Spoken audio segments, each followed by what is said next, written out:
At exactly 8 p.m., Jack Harper poured 2 fingers of bourbon into his glass, no ice, never ice, and lowered himself into the leather armchair by the fireplace. The room was silent, save for the faint ticking of the grandfather clock in the hall. Firelight flickered across his sharply lined face, throwing dancing shadows on the walls. This ritual hadn't changed in a decade. In fact, it was the only thing that hadn't. For 10 years, Jack had performed this small ceremony with the precision of a man clinging to sanity by his fingernails. Pour. Sit. Sip. Breathe. Forget. But no matter how smooth the whiskey or how deep the silence, the ghost of what he'd done always found a way to scratch at the walls of his mind, like fingernails across drywall. He never let it in. Not fully. But he felt it, always, like a splinter beneath the skin. 10 years since he'd buried her. 10 years since that fight. 10 years since his fingers clenched around Emily's throat and squeezed until her body went slack in his arms like a broken marionette. 10 years of freedom, or at least the hollow shell of it. Jack had rebranded his life, just like his investment firm had done a dozen times to stay ahead of regulation and recession. After all, who would suspect the successful CEO with the custom suits and the charitable donations?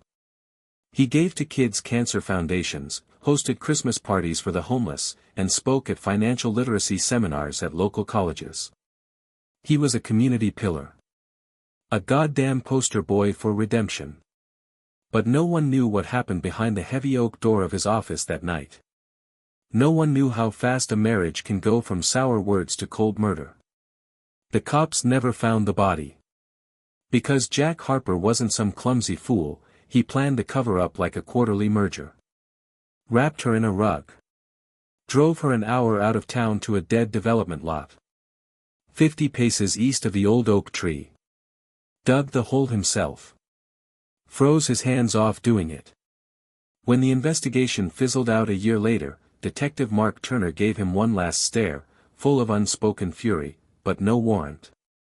No evidence. No case. Jack won. Or so he thought. But that night, as the bourbon hit his bloodstream and the fireplace crackled, something felt off. He'd lived with guilt for so long that it had become background noise, a low hum in his soul. But this was different. There was a pressure in the air. A kind of stillness that only shows up before the sky splits open. He looked around the room, the immaculate open layout he'd picked to avoid corners where memories might hide. No family photos. No echoes of their old apartment in the city. Nothing remained of Emily, not even her perfume. Until now. From the hallway came a sound. A soft thud. Then, the doorbell. Jack's hand stiffened around the glass, and for the first time in years, he hesitated. He wasn't expecting anyone. He didn't even allow deliveries after 6 p.m., his assistant knew that. He set the drink down, slowly, deliberately, and crossed to the door, ignoring the warning in his chest like a pulsing alarm. He didn't check the peephole. That was his first mistake. The door opened, and the world cracked in two. "Hi, Jack," she said, standing there like some sick joke. Same voice. Same damn eyes. Same tiny mole at the edge of her lips, the one he used to kiss when he still thought love was something real. "What took you so long to open up?" Jack's stomach dropped like an elevator cable had snapped inside him. His breath caught. His brain screamed one word over and over, no. She looked older. A few gray hairs. Faint lines around her eyes. But still it was her. Emily. The woman he killed. The woman he buried. The woman who should be goddamn rotting in the ground. "What the hell?" he whispered. "Can I come in?" she asked sweetly, brushing past him without waiting for an answer. "It's cold outside." Jack stumbled back, the door still wide open behind him, letting in air that suddenly felt like knives. His legs threatened to buckle, and for a brief moment, he was certain he'd lost his mind. This had to be a dream. A psychotic break. Or worse, a setup. His eyes darted around. Hidden cameras.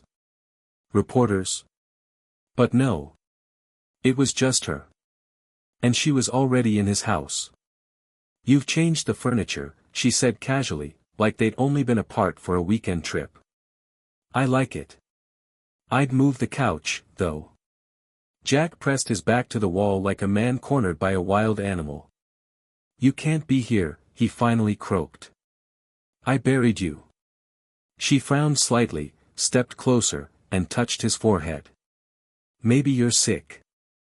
Let me make you some tea."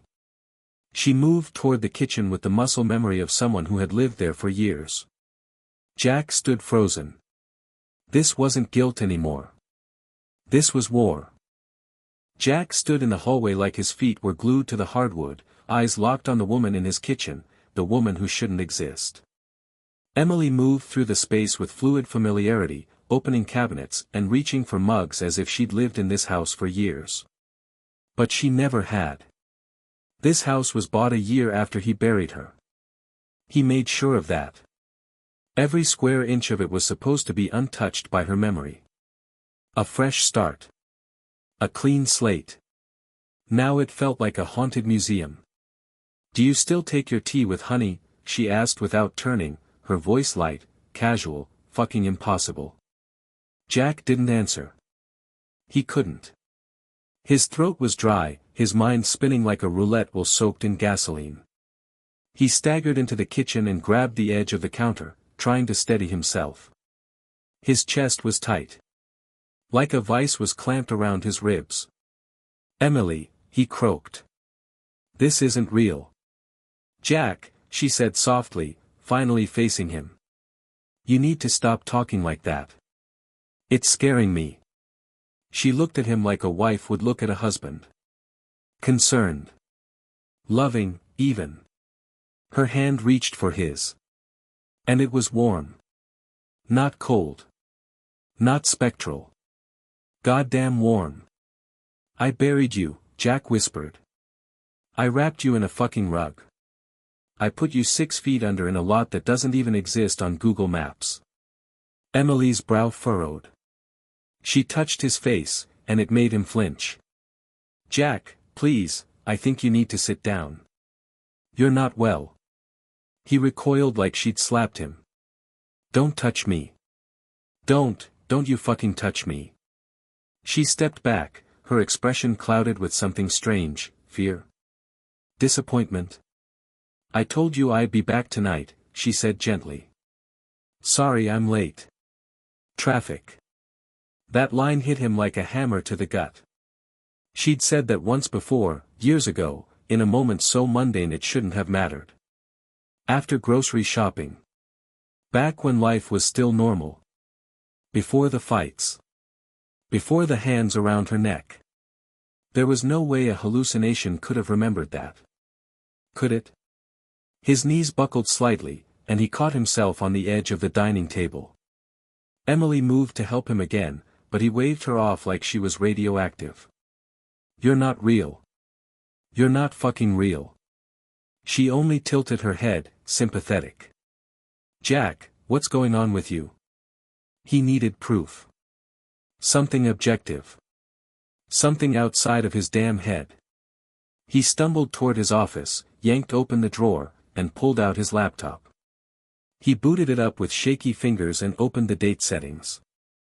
March 28, 2025, he muttered. "See? 10 years. You've been dead for 10 years. Emily leaned in and looked at the screen. Her face was unreadable. "Jack, I don't know what you did to the computer, but is this some kind of joke? Or are you really sick?" He snapped the laptop shut and backed away like it had betrayed him. She wasn't convinced. Because she wasn't meant to be. He went to his phone. Took a picture of her, standing in the kitchen in her old robe, pouring tea like it was any other Thursday. The click of the shutter felt like salvation. He opened the gallery, heart pounding. Nothing. Just a blurry smear where she should have been. Like someone had erased her presence from reality with a dull knife. He took another. And another. Every image, corrupted. Like the universe itself was calling bullshit on this entire situation. "What the fuck are you?" he whispered, barely able to breathe. "Jack," Emily said, her tone now firmer, more serious. "You need to stop. I'm here. I've always been here." She stepped toward him again. This time, he let her. Maybe he needed to feel it. Needed to confirm it. He reached out and gripped her shoulders, hard. She didn't flinch. Her skin was soft. Her breath hit his neck. Her heartbeat thudded under his palm. "You're warm," he said aloud, like the words would unlock some answer. "But you're not her. You can't be her." "Then who am I, Jack?" she asked, with a slight smile that didn't reach her eyes. And that was the moment he realized something deeper. Even if this wasn't Emily. She knew everything about her. The perfume. The tea. The memory about traffic. The fucking mole on her lip. If this was an illusion, it was a perfect one. Too perfect. Which meant someone had built it. With care. With obsession. With purpose. His stomach turned cold.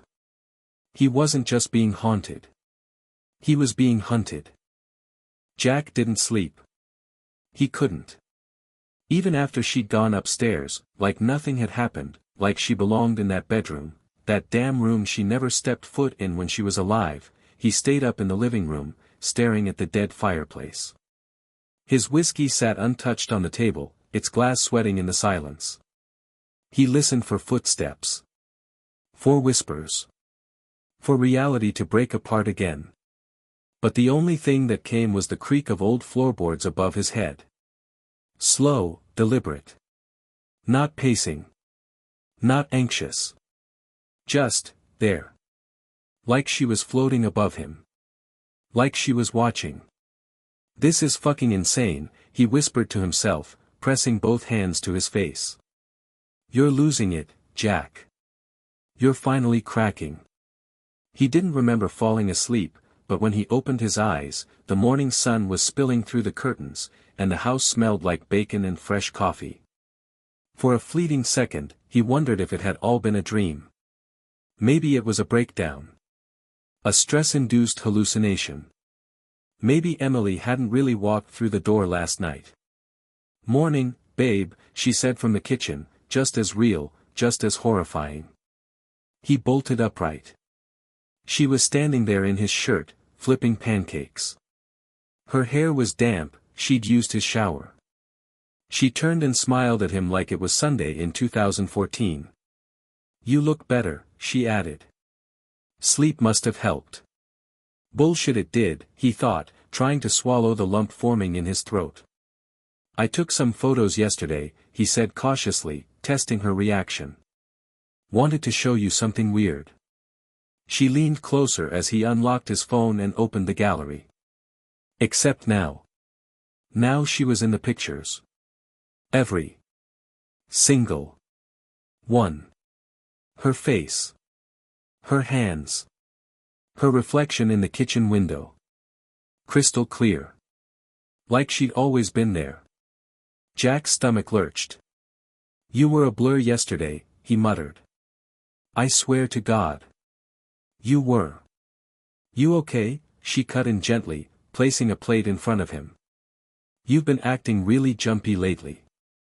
"No shit," he wanted to scream.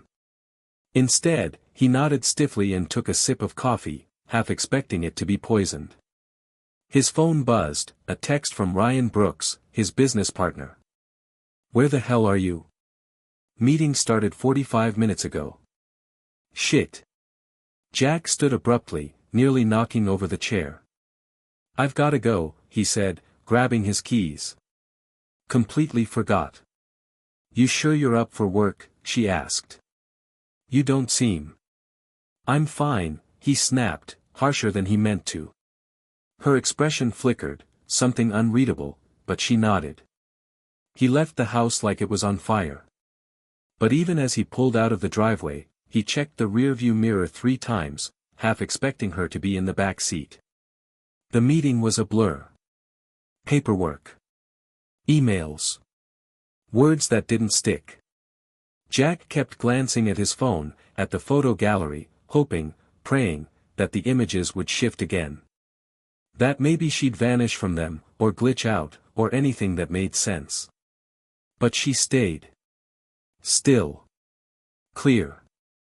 Solid. He rushed home before sunset, heart hammering in his throat, only to find the house dark. Silent. Empty. "Emily," he called. No answer. He tore through every room, the kitchen, the bedroom, the upstairs guest room. Even the fucking basement. Nothing. It was like she'd vanished. Again.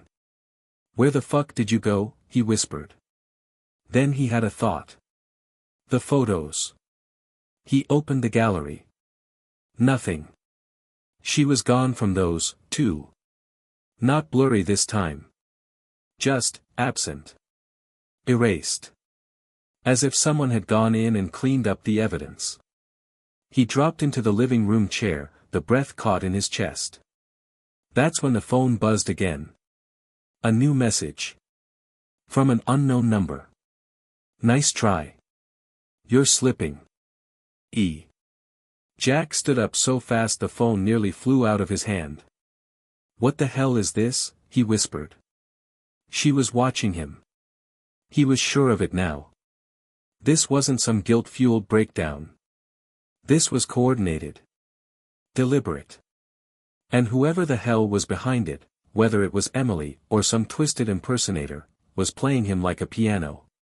He went straight to his home office and opened the hidden folder he hadn't touched in years. Photos. Screenshots. Police reports. Everything from the investigation. He pulled up one picture of Emily from their old apartment, the real Emily. Back before everything went to hell. Then he took a photo of the photo with his phone. Just to test it. Then emailed it to himself, double-checking everything, triple-saving it. If it changed later, then he'd know for sure. He leaned back in his chair, exhausted. The lights were dim. His eyes burned. He didn't notice the red light blinking from the smoke detector above him. Watching. Recording. Jack barely slept that night. When he did, it was fitful, a blur of distorted faces and muffled screams, cold hands reaching out of the ground, and that goddamn voice whispering in his ear, "You're slipping." He woke up in a sweat, tangled in his bed sheets, heart racing like he'd run a goddamn marathon. The house was quiet again. Too quiet. The first thing he did was check his email. The photo he'd taken the night before, the one of his old laptop screen showing a picture of the real Emily, was there. He opened it. And his stomach dropped. Blurry. Distorted beyond recognition. He slammed the laptop shut and nearly threw it across the room. No. No, no, no, fuck this. He was being manipulated. There was no other explanation. Someone was in the system. Watching him. Editing his photos, corrupting his videos, fucking with his head. But it wasn't just digital anymore. It was physical. Tangible. The woman had worn his wife's face. Spoken in her voice. Cooked with her recipes, folded laundry like Emily used to, even corrected him on which cabinet the aspirin was in, and she'd never been in that house. Jack stumbled downstairs, breath ragged, mind spiraling. Then something caught his eye. The hallway mirror. It was tilted. Just slightly. He stepped toward it, hand trembling, and pulled it from the wall. Behind it, he saw it. A tiny pinhole camera, hidden in the drywall. "You son of a bitch," Jack hissed. His hands scrambled across the rest of the hallway. Behind the light switch, another lens. Inside the vent in the living room, another one. He'd been watched. The entire time. He ran to his office, yanked drawers open, tore books from shelves, appended file boxes. In the corner of the desk, under a false panel, a blinking transmitter. He stared at it, his breathing shallow. He wasn't imagining this. This wasn't some ghost. This was someone in his fucking house. Upstairs, in the attic he didn't know existed, Claire Weston watched it all unfold through a monitor, her lips curled into a cold smile. She adjusted the feed, zooming in on Jack's face, now pale and slick with panic. "You're finally waking up," she whispered. "Good." The room around her was dark, lined with stolen files, duplicate IDs, surgical plans, voice training logs, 10 years of preparation stacked in manila folders and color-coded drives. She'd memorized everything. Rehearsed every move. She didn't play Emily Harper. She became her. It had taken 6 surgeries: chin, nose, cheekbones, brow lift, lip reshaping, hairline reconstruction. Every inch of her face carved to match her friends. And voice lessons. Hours.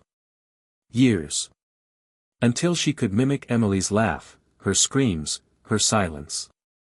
Claire stared at the old photo of Emily pinned to the wall, next to Jack's mugshot and a blueprint of the house. "I'm not done with you yet," she murmured. "Not until you break." Jack stormed out of the house by noon. He needed air. Or answers. Or maybe just distance from the walls he now knew had been listening. He drove aimlessly for over an hour before parking near the docks on the edge of the city, watching cranes move containers like slow, mechanical predators. He took out his phone and replayed the voice memo he'd recorded the night before, his own words. "Today is March 29th, 2025. 3 days ago, a woman appeared on my doorstep claiming to be my wife Emily." But the audio now sounded like it had been fed through a garbage disposal. Warped. Static-filled. Unusable. They were erasing everything. Not just watching, but rewriting reality around him. A cold thought hit him. If they could do this to his phone, what else could they change? Emails. Security footage. His memory. His hands shook as he lit a cigarette, one he hadn't touched in 5 years. "Fuck it," he muttered, dragging in smoke like oxygen. He needed a plan. He needed a way to beat this, her. Whoever the hell Emily really was. Because one thing was clear now, this wasn't a ghost. This was revenge. And someone had been planning it for a very long time. Back in the attic, Claire leaned forward in her chair and opened her laptop. One click, and she tapped into his computer again. Watched him open documents, try to copy files. Watched him spiral. She opened the corrupted video file he was desperately trying to save, and overlaid a new audio track, white noise, just to drive him further into the edge. Then she whispered into the mic feeding the bathroom speaker downstairs. "You're not crazy, Jack, you're guilty." She smiled. And waited for him to come undone. Jack Harper sat on the edge of his bed with a gun in his lap and a phone in his hand, unsure which one to trust less. He hadn't spoken a word in hours. Not to anyone. Not to the woman downstairs humming like a goddamn sitcom housewife. Not to Ryan, who had texted him 3 times now asking if he was alright. Not to the voice in his head whispering maybe this is what you deserve. He'd torn apart half the house and found 6 more hidden cameras. 2 in the kitchen. 1 in the bathroom. 1 inside a picture frame in the hallway, aimed perfectly at his bedroom door. The bastard had been watching him sleep. Whoever this was, it wasn't just someone fucking with his head. It was someone close. Someone who had studied him. Watched him for a long time. The woman downstairs, she wasn't just pretending to be Emily. She knew things. Things no one could know. Not unless they'd lived through it with them. Not unless they'd been there when Emily cried in the car after he hit her. When she begged him to stop yelling. When she bought that stupid blue mug with the chip in the handle and used it every morning like a ritual. The imposter drank from that mug. Without hesitation. This isn't some stalker, Jack muttered to himself. This is someone who knew her. And then the thought hit him like a brick to the chest. Claire. Emily's best friend. The one who disappeared after the funeral. The one who never came to the memorial. The one who used to sleep on their couch after bad breakups, who used to laugh too loud and drink too much wine and whisper secrets with Emily on the balcony when they thought he wasn't listening. She had disappeared. Just like Emily. Jack's hand trembled around the gun. No fucking way. But the more he thought about it, the more it made sense. The surgical precision. The voice. The mole. The goddamn way she looked at him. Not like Emily. Not really. Like someone else wearing her skin. Jack stood, tucked the gun into his waistband, and went downstairs. She was in the living room, folding laundry. Hey babe, she said casually, without looking up. I think your white shirts are getting a little yellow, mind if I bleach them? He stared at her, unblinking. You were never in this house, he said coldly. She froze. Not for long. Just a second. But he saw it. That tiny fracture in the performance. What are you talking about? She said with a light laugh. Of course I was. No, Jack snapped. You were never here. You don't know this layout. You don't know the fucking bedroom because you were already dead when I bought this place. She stood slowly, folding a towel with eerie calm. Jack, you're scaring me again. Good, he said. You should be scared. You've been lying since the minute you walked through that door. He drew the gun, not pointed at her, but hanging by his side. Her eyes dropped to it, and for the first time, she stepped back. Not Emily. Emily would have screamed. Or cried. Or begged. This one was calculating. Who are you? He said through gritted teeth. Silence. Who the fuck are you? She exhaled through her nose. Then took one slow step toward him. You don't want to do that, Jack. Why not? Because you still don't know what I know. And if you shoot me before you hear it, you'll never be free. He blinked. She leaned in slightly, voice low and deliberate. You're not being haunted, Jack. You're being measured. Watched. Evaluated. By who? She tilted her head. By me. Then she turned and walked away, cool as ice, leaving him standing there like a loaded gun in an empty church. Upstairs, inside the hidden attic chamber, Claire Weston paused the live feed and leaned back in her chair, her face blank. Her heart beat like war drums in her chest, but on the surface, she didn't flinch. Not yet. You're getting close, she murmured. But not close enough. She opened the folder marked Confession, Phase 2. Tomorrow, she would show him something. Something he couldn't deny. And if he still didn't break? There were worse things than memories she could dig up. The knock came just after dark. 3 sharp raps. No doorbell. Just enough to make Jack freeze mid-step at the top of the stairs, one hand clutching the railing, the other brushing against the grip of the pistol still tucked in the back of his waistband. The woman, whoever the hell she really was, sat on the living room couch, legs crossed, eyes locked on the TV like she hadn't heard a thing. But Jack saw it, the subtle flick of her head toward the door. Like she was waiting for it. He moved slowly, descended each step like he was walking through a minefield. Another knock. Jack's gut twisted. When he opened the door, Detective Mark Turner stood there, tired eyes, graying stubble, trench coat creased like it hadn't seen a hanger in a week. Same cold look from 10 years ago. The same suspicion buried in those steel blue eyes. Evening, Jack, he said. Mind if I come in? Jack didn't answer right away. What's this about? he asked, voice flat, masking the tight coil in his chest. Routine visit. Still an open case, you know. People disappear, we don't always give up. Jack stepped aside. I'm not alone, he muttered. Turner raised an eyebrow but said nothing. He walked in slowly, scanning the room like a bloodhound. When his gaze reached the couch, it was empty. No sign of her. No folded laundry. No teacup. No perfume lingering in the air. She was just here, Jack said, suddenly breathless. She? Turner asked, slowly turning to face him. That her name? Your guest. Jack hesitated. Yeah. Emily. The detective didn't react. Not visibly.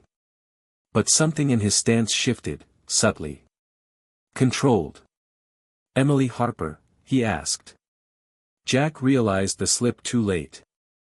It's just a nickname, he backpedaled. Inside joke. Huh, Turner muttered. Hell of a coincidence. Jack clenched his fists, trying not to show how badly his hands were shaking. What do you want, detective? Turner shrugged, walking slowly toward the fireplace, eyes tracing every object in the room. Sometimes, things bubble up. New tips. New voices. People who stop being afraid to talk. He turned toward Jack, expression unreadable.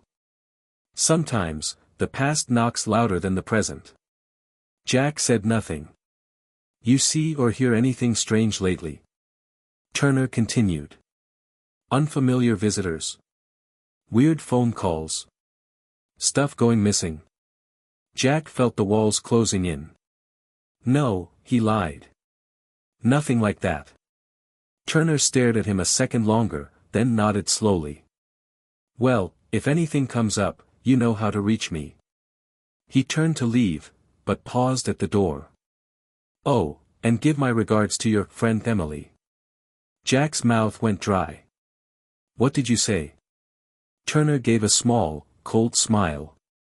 She's quite the ghost, isn't she? Then he stepped outside and vanished into the night.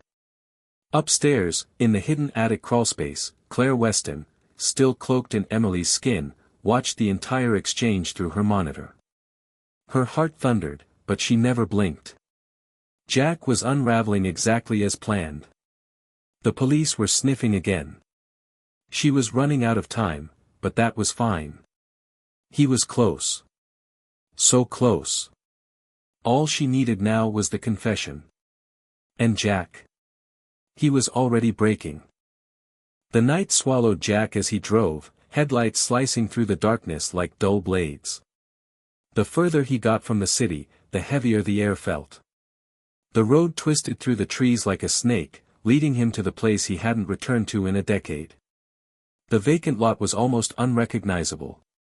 Where once there had been bare dirt and broken concrete, now there were weeds, tall grass, and the skeletons of half-finished development projects. But he remembered. 50 paces east of the old oak tree. He parked, got out, and counted like he did the night he buried her, his breath sharp, legs stiff, the wind howling like it knew a secret. 47, 48, 49. 50. He stopped. And stared. The earth was untouched. No signs of digging. No disturbance. No grave robbers. No animals. No one had found it. His stomach twisted. So then, who the hell was sleeping in his bed? His mind reeled. Maybe he hadn't really killed her. Maybe the trauma had warped his memory. Maybe she had survived and was back for revenge. But no. He remembered her face, lifeless, drained of breath. He remembered the sound her body made when he dropped it into the hole. Like wet wood. She was dead. So whoever that was back at the house, wasn't her. Suddenly, a voice cut through the night. Looking for someone? Jack spun around. She was standing behind him. Emily. But not. Not anymore. This time, she didn't smile sweetly or pretend to be concerned. Her eyes burned with something else, rage, old and heavy and volcanic. What the fuck are you doing here? Jack asked, reaching instinctively for the gun in his waistband. But she didn't flinch. She stepped forward, slowly. You tell me, Jack. Why do you think I brought you back here? Jack's face paled.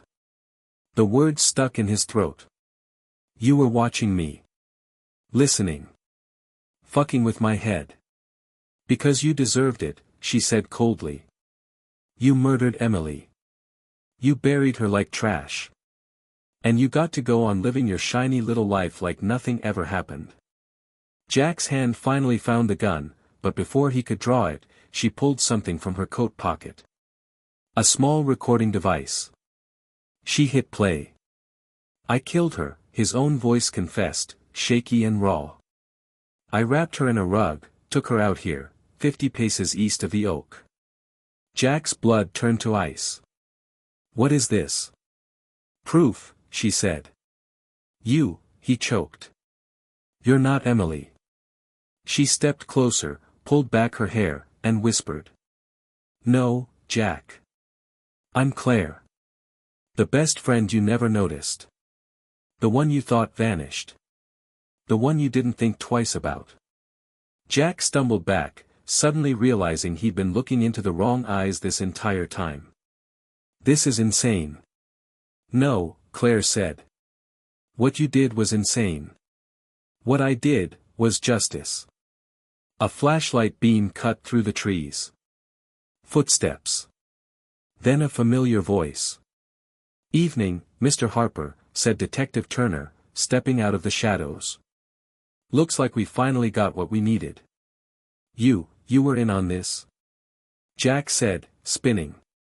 Turner shrugged. Claire came to me a month ago with a plan I couldn't pass up. This is bullshit. Jack shouted, drawing the gun in a panic, but before he could aim, Claire had already moved. She wasn't Emily anymore. She was vengeance with a heartbeat. And she slammed his wrist hard enough against the tree trunk to knock the gun loose. He dropped to his knees, breath ragged, eyes wild. Was it worth it? He gasped. 10 years. All that pain. Changing your face.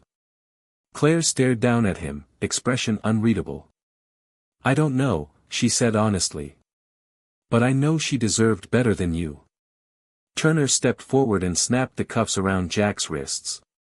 Jack Harper, you're under arrest for the murder of Emily Harper.